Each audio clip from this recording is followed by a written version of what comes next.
대전평화교회와 한신교회 교우들을 위한 새벽 말씀 나눔입니다.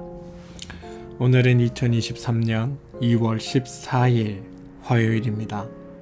오늘 하루 여러분의 삶을 붙드시고 인도하시고 복주시는 하나님께서 여러분들에게 크신 은총과 위로하심과 복주심으로 함께 하시기를 소망합니다.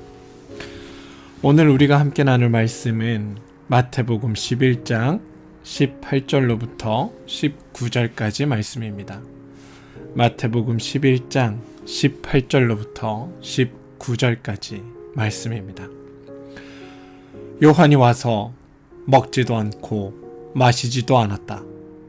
그러니까 사람들이 말하기를 그는 귀신이 들렸다 하고, 인자는 와서 먹기도 하고 마시기도 하니 그들이 말하기를 보아라, 저 사람은 마구 먹어대는 자요, 포도주를 마시는 자요, 세리와 죄인의 친구다 한다.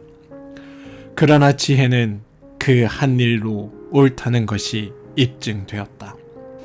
마태복음 11장 18절로부터 19절까지 말씀입니다. 새번역 성경의 말씀으로 말씀을 읽어드렸습니다. 샬롬. 어제 하루는 하나님의 은혜 가운데 여러분을 향해 기뻐하시는 하나님의 기쁨이 경험되어진 복된 하루 되셨습니까? 여러분을 향해 기뻐 덩실덩실 춤추시는 하나님이 여러분들과 함께 있다는 사실을 여러분들 경험하셨습니까?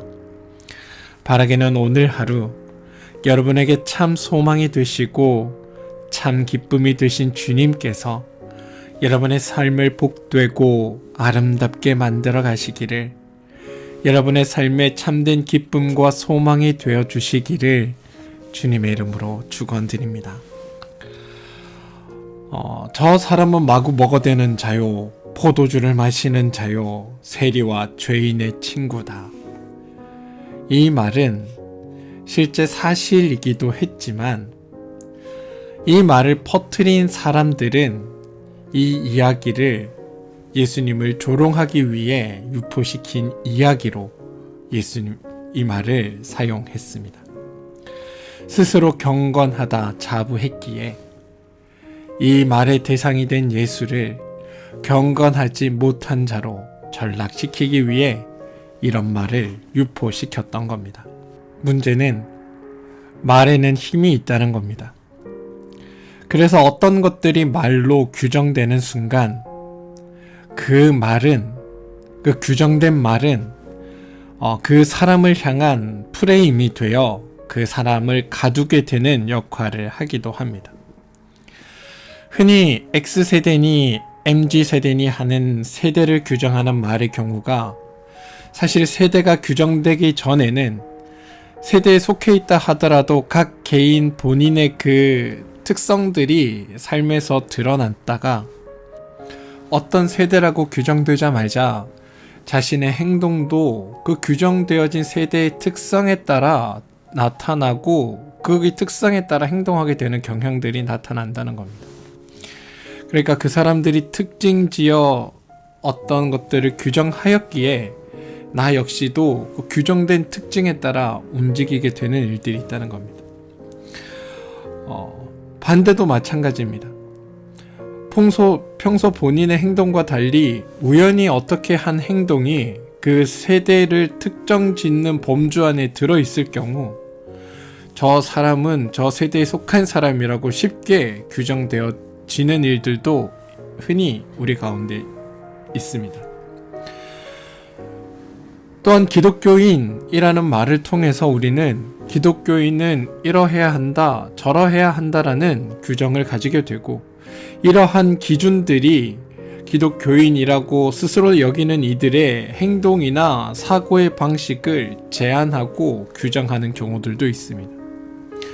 따라서 말의 규정이라는 건 때때로 우리를 구속시키는 구속복이 되어 한 존재의 자유를 제한하는 데 사용됩니다. 하지만 이 말처럼 예수님께서 행하셨던 하나님 나라의 운동을 간결하게 요약한 말이 또 있을까 싶은 생각이 드는 말이 있습니다. 그건 바로 예수님께서 만드셨던 그 공동체가 식탁 공동체였다라는 말이 그것입니다. 말씀을 따라 보면 예수님이 계신 곳에서는 어디서나 식탁을 중심으로 하는 공동체가 형성되었습니다. 함께 밥을 나누어 먹고 포도주를 마시는 일을 통해서 사람과 사람 사이를 서먹하게 또 가르고 있던 보이지 않는 장벽들이 허물어지는 일들이 일어났습니다. 이것을 주체하신 예수님으로 인해서 사람들 간에 서먹했던 관계가 무너졌을 뿐 아니라 평소에는 함께 만날 일조차 없던 이들이 이 식탁 공동체에 속하면서 서로가 서로에게 의미 있는 이들이 되어 가기도 했습니다. 또한 더 중요한 것은 우리끼리의 식탁이 아니었다는 겁니다. 우리 주님이 여셨던, 예수님께서 늘 열어주셨던 그 식탁은 누구에게나 열려있는 장소이기도 했습니다.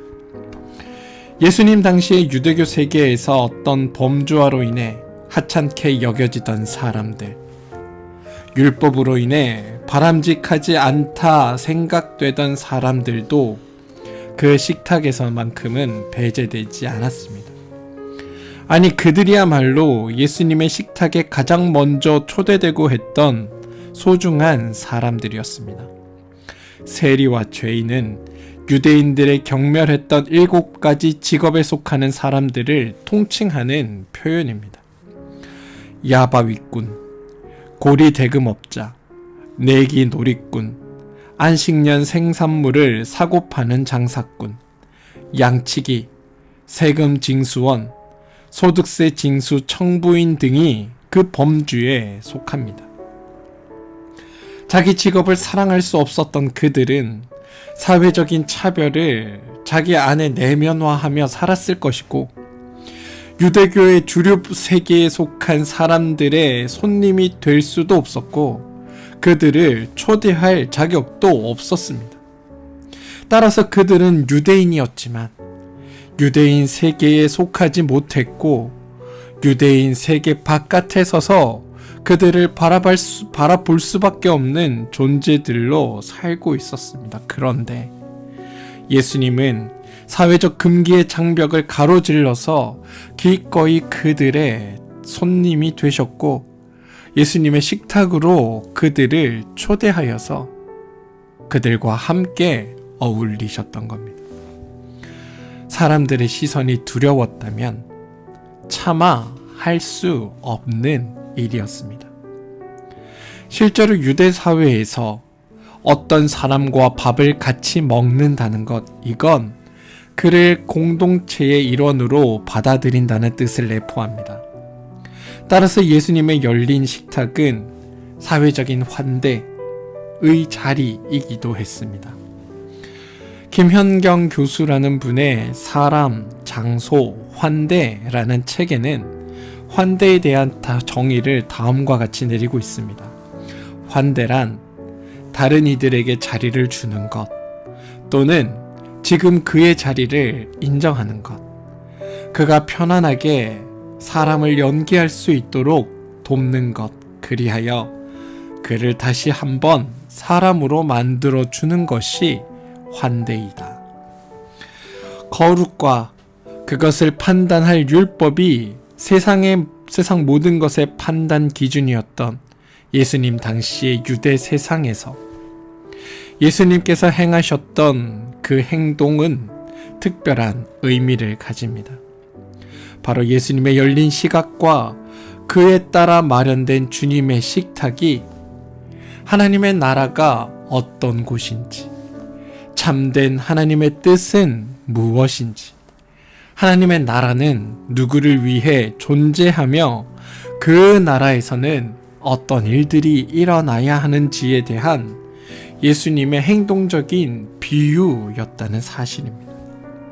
그리고 그 행동적 비유를 보여주신 하나님의 나라는 특정한 누군가가 아니라 모든 사람을 향해 공평하게 열려있는 나라이며, 어느 누구도 배제되지 않고 모두 다 참여할 수 있는 나라이며, 그곳에 참여한 모두를 품고 서로 사랑과 자회와 긍휼의 마음으로 서로를 대하는 친밀함과 사랑의 교제가 일어나는 장소, 또 그런 마음으로 자신들의 피조물을 대하시는 하나님의 은총이 경험되는 자리가 바로 예수님의 식탁이었다라는 것을 성경은 우리에게 전하고 있습니다. 사랑하는 성도 여러분, 한솥밥 먹는 사람을 일러 식구라 말하지 않습니까? 따라서 이 식구라는 말은 열려있는 단어입니다. 손님, 나그네, 심지어 가축까지도 이 식구라는 말 속에는 포함됩니다. 혈연에 기초한 제사 공동체를 뜻하는 가족과는 또 차이가 있습니다. 예수님께서 열었던 그 식탁에서 이전에 만날 수 없던 사람들이 만나 사귐과 교제를 나눕니다. 저는 우리 교회가 그런 의미에서 식탁 공동체가 되기를 소망합니다. 실제로 밥을 나누어 먹어서가 아니라 누구라도 환대하며 받아들이고 사랑할 수 있는 공동체, 그게 우리의 교회가 되길 소망합니다. 또한 누구와도 함께 어울려 사랑의 교제를 나눌 수 있는 그런 하나님을 닮은 그리스도인들이 여러분들이 되어주시기를 소망합니다. 그래서 하나님께서 주시는 무한하신 사랑이 우리가 살고 있는 이 공동체 안에서 경험되어지고 그 경험이 바탕이 되어서 하나님의 나라를 이루어가는 복된 은혜가 우리의 일상의 삶에서도 이루어져 나가길, 또한 여러분을 통해서 예수님의 그 식탁이 하나님의 나라가 열려져 나가길 주님의 이름으로 축원드립니다. 우리 함께 기도하겠습니다. 하나님, 뜨거운 김이 모락모락 피어나는 밥솥을 보면 왠지 모를 뭉클함이 피어납니다. 밥이 곧 하늘이라 했던 어느 시인의 노래가 실감 날 때가 있습니다. 밥은 나누어 먹는 것이라는 말에 깊이 공감합니다. 저희도 주님의 식탁에 공감하고 싶습니다. 아니, 주님을 우리의 식탁에 모시고 싶습니다. 그리고 주님이 그렇게 소중히 여기셨던 그 소외된 이들도 우리의 식탁에 초대하고 싶습니다. 홀로 자족하는 식탁이 아니라 더불어 행복한 식탁을 이룰 수 있도록 우리에게 사랑의 능력을 부어주십시오. 예수님의 이름으로 기도합니다. 아멘. 우리 함께 중보하며 기도할 제목을 나누겠습니다. 첫 번째 기도는 몸과 마음의 힘듦으로 인해 또 삶의 어려움으로 인해 힘겨워하는 우리 교우들을 위해 기도합시다. 하나님께서 그들의 삶에 찾아가 주셔서 그들의 필요를 채워주시고 하나님께서 그들의 육신의 연약함을 회복시켜 주셔서 하나님 안에서 건강하게 되고 하나님 안에서 힘을 얻고 하나님 안에서 능력을 가지게 되어 삶을 살아낼 수 있도록, 삶을 기쁨으로 살아내는 일들이 우리 교우들 가운데 일어날 수 있도록 여러분 기도해 주십시오. 두 번째 기도는 자녀들을 위해 기도합시다. 우리 자녀들을 이끄시는 하나님의 그 손길이 우리의 자녀들의 삶의 주인 되어 주셔서 우리 자녀들이 하나님을 온전히 믿고 따르게, 또 하나님을 믿고 따르는 자녀들의 삶에 감당할 수 없는 하늘의 은총과 복이 넘쳐나도록 여러분 자녀들을 위해 기도해 주시기를 부탁드립니다. 여러분이 하는 일과 그 사업체를 위해서도 기도하십시오. 여러분이 하시는 일과 그 사업체는 단순히 그냥 나의 먹고 사는 문제를 해결하기 위해 주어진 자리가 아니라 그곳을 통하여 하나님의 그 아름다움이, 하나님의 풍성케함이, 하나님께서 주시는 놀라운 은총과 복이 경험되어지는 삶의 그 자리임을 기억하시고 오늘 하루 여러분의 삶에 역사하시는 하나님의 역사하심이 여러분의 하는 일과 사업체를 통해서 드러나게 되기를 주님 이름으로 소망합니다. 한신교회와 평화교회를 위해 여러분 기도해 주시기를 부탁드립니다. 두 교회 위에 하나님의 선한 뜻과 인도하심이 함께 하셔서 두 교회 가운데 하나님께서 바라시는 그 아름다운 일들이 이루어지기를, 하나님의 선한 공동체들이 두 교회 가운데 만들어져 나가기를, 하나님의 그 식탁의 하나님 예수께서 여신 그 식탁의 은총이 두 교회 가운데 차고 넘쳐나기를 여러분 기도해 주시고, 두 교회를 담당하고 있는 목회자들과 목회자들의 가정을 위해서 여러분 기도해 주시기를 부탁드립니다. 나라와 민족을 위해서도 여러분 기도해 주시기 바랍니다.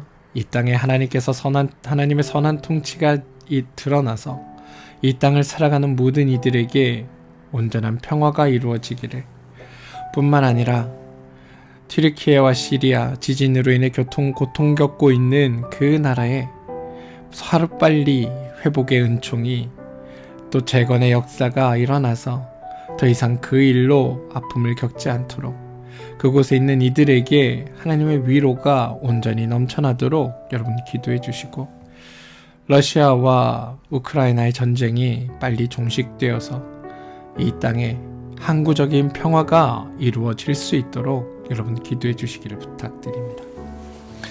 하나님 안에 살아가는 우리는 하나님의 잔치 자리에 초대받은 사람들입니다.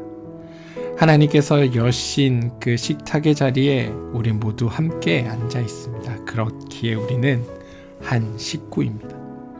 함께 먹고 마시지 않더라도 하나님 안에 우리가 서로 교제하고 있음이 우리에게 기쁨이 되길 소망하고, 오늘 하루 주님의 식탁에 초대받은 여러분 옆에 더 많은 사람들을 초대하여서 하나님 안에서 한 식구가 되어가는 놀라운 일들이 우리 삶에 드러나게 되기를 주님의 이름으로 축원드립니다. 함께 기도하겠습니다.